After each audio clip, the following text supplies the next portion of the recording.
Okay, Act Two, Scene Two. This is where Shakespeare is going to prove that just because it's a tragedy doesn't mean that it can't be stark, raving hilarious. Because Kent, he's under a whole lot of pressure. I mean, here he is. He is impersonating being somebody of the middle or lower classes when he's a noble. He's trying to defend his friend when his friend doesn't recognize him.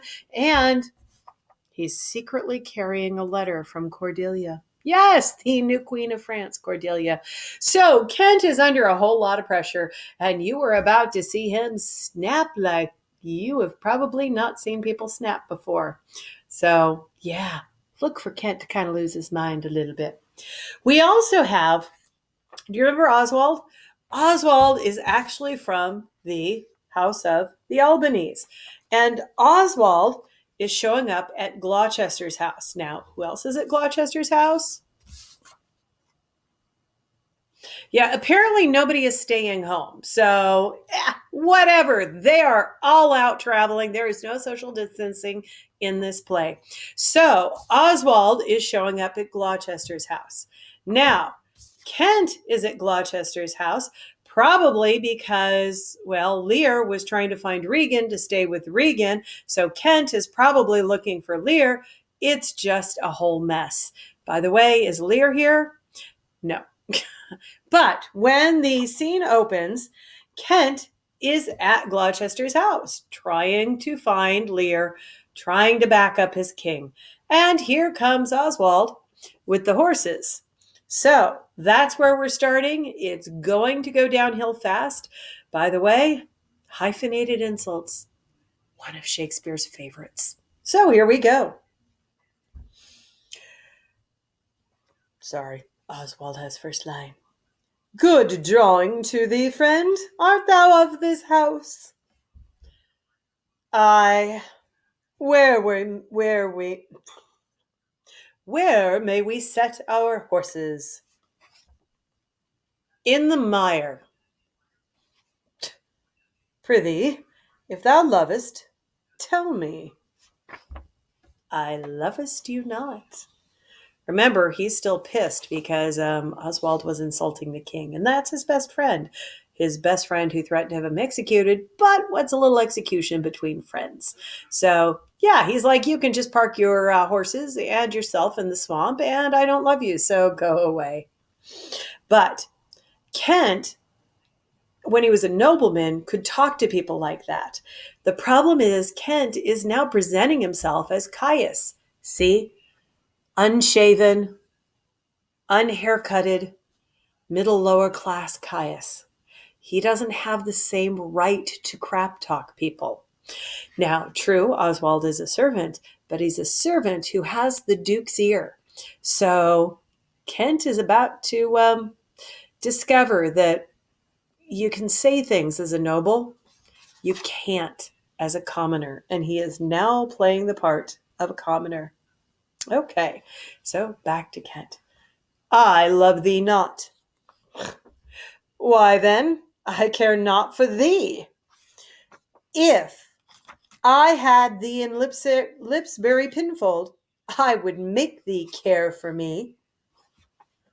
Why dost thou use me thus? I know thee not. Fellow, I know thee. What dost thou know me for? A knave, a rascal, an eater of broken meats, a base, proud, shallow, beggarly, three-suited, 100-pound, filthy, worsted stocking knave. A lily-livered, action-taking knave, a whoreson. A glass-gazing, super serviceable, Fininskill rogue, one trunk-inheriting slave, one that wouldst be a bawd in way of good service, and art nothing but the composition of a knave, beggar, coward, pander, and the son of an heir and a mongrel bitch, one whom I will beat into clamorous whining if thou deniest the least syllable of thy addition. Oh, get pissed. Why, what a monstrous fellow thou art, thus to rail on one that is neither known of thee nor knows thee! What a brazen-faced varlet art thou, to deny thou knowest me! Is it 2 days ago since I tripped up thy heels and beat thee before the king? Draw, you rogue, for though it be night, yet the moon shines. I'll make a sop of the moonshine of you. Draw, you whore son, cullionly barber monger, draw! Sword out. Away! I have nothing to do with thee! Draw, you rascal! You come with letters against the king, and take Vanity the puppet's part against the royalty of her father. Draw, you rogue, or I'll so carbonado your shanks. Draw, you rascal! Come your ways! Help! Ho! Murder! Help! Strike, you slave! Stand, rogue! Stand, you neat slave! Strike! Kent then proceeds to beat the snot out of him. Apparently, Kent won't stab somebody who hasn't drawn their sword in return, but he's perfectly okay beating the crap out of him. Help! Ho! Murder! Murder! Dun-dun-dun, to the rescue! How now? What's the matter? With you, Goodman boy, and you please, come all fleshy. Come on, young master. Weapons? Arms? What's the matter here?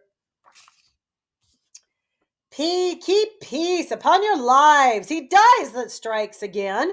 What is the matter? The messengers from our sister and the king. What is your difference? Speak. I am scarce in breath, my lord. No marvel. You have so bestirred your valor, you cowardly rascal. Nature disclaims in thee, a tailor made thee. Thou art a strange fellow. A tailor make a man. I, a tailor, sir, a stone cutter or a painter could not have made him so ill, though he had been but 2 hours at the trade. Speak yet. How grew your quarrel? This ancient ruffian, sir, whose life I have spared at suit of his gray beard. Yes, the only reason I didn't stab him back is because he's old and I'm nice, as opposed to I was crying like a little girl and running away. Thou whore son Zed, thou unnecessary letter, my lord, if you will give me leave, I will tread this unbolted villain into mortar, and daub the wall of a jakes with him. Spare my grey beard, you wagtail. Peace, sirrah. Peace? You beastly knave, know you no reverence? Yes, sir, but anger hath a privilege. Why art thou so angry? That such a slave as this should wear a sword, who wears no honesty. Such smiling rogues as these, like rats, oft bite the holy cords a twain, which are too entranced to unloose, smooth every passion that in the natures of their lords rebel, bring oil to fire, snow to their colder moods, renege, affirm, and turn their halcyon beaks with every gale and vary of their masters, knowing not, like dogs, but following. A plague upon your epileptic visage. Smile, you, my speeches, as if I were a fool? Goose, if I had you upon Sarum Plain, I'll drive ye cackling home to Camelot. Why? Art thou mad, old fellow? How fell you out? Say that. No contraries hold more antipathy than I, and such a knave. Why dost thou call him a knave? What's his offence? His countenance likes me not. No more, perchance, does mine, nor his, nor hers. None of us like how you look, so what's that got to do with it? Yeah, sweet. Sir, 'tis my occupation to be plain. I have seen better faces in my time than stands on any shoulders than that I see before me at this instant. Keep in mind, Cornwall's before him. So he's like, yeah, if you want to talk ugly people, I'm looking at one. Kent, sweetie, you are disguised as a commoner. The Duke of Cornwall is leader of half of England. Maybe you should stop talking crap. But God bless Kent. He's plain spoken, he's loyal, but we're putting him in the category of stupid old men.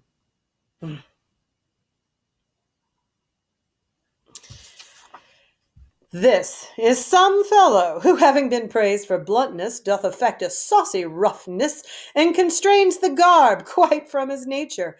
He cannot flatter. He, an honest mind and plain, must speak truth, and they will take it.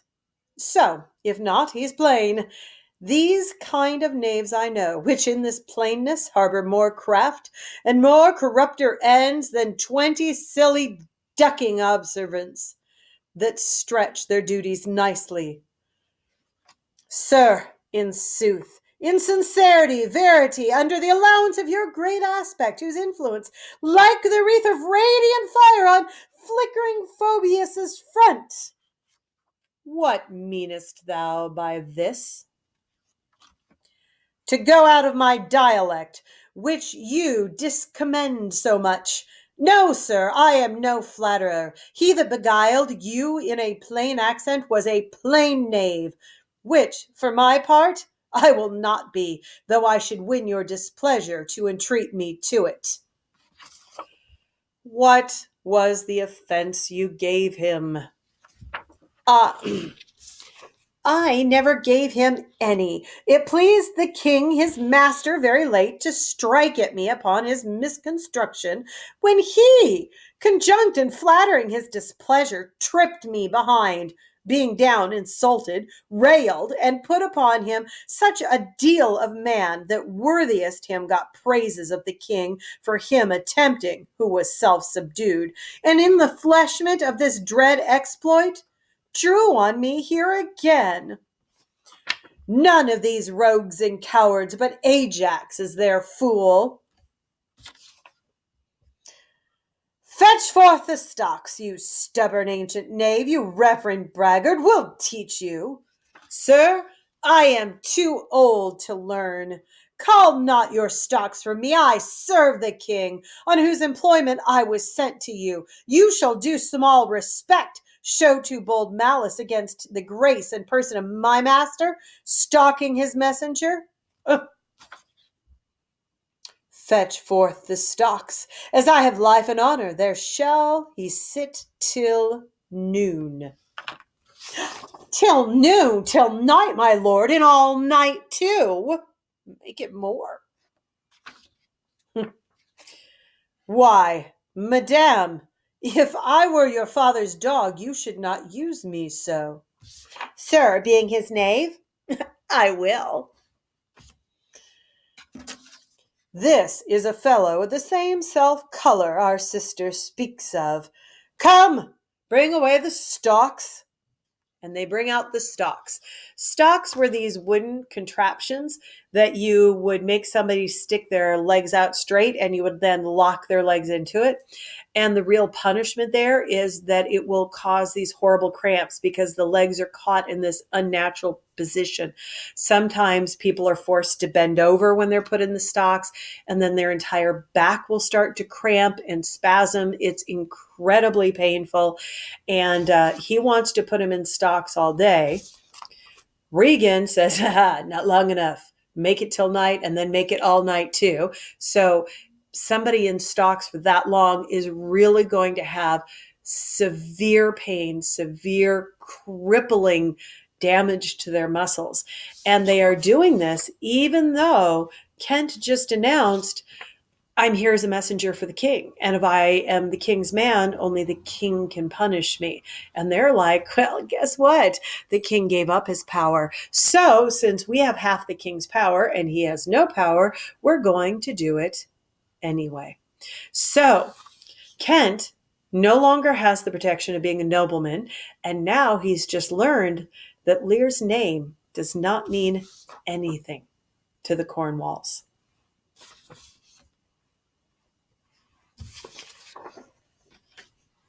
Let me beseech your grace not to do so. His fault is much, and the good king, his master, will check him for it. Your purposed low correction is such as basest and condemnest wretches for pilfering, and the most common trespass are punished with.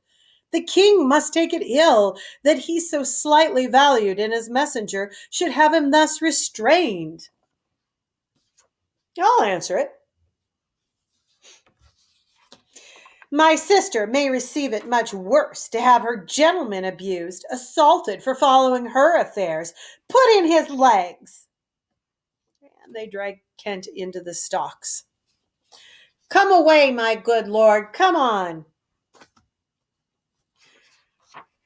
I am sorry for thee, friend. 'Tis the Duke's pleasure, whose disposition all the world well knows will not be robbed nor stopped.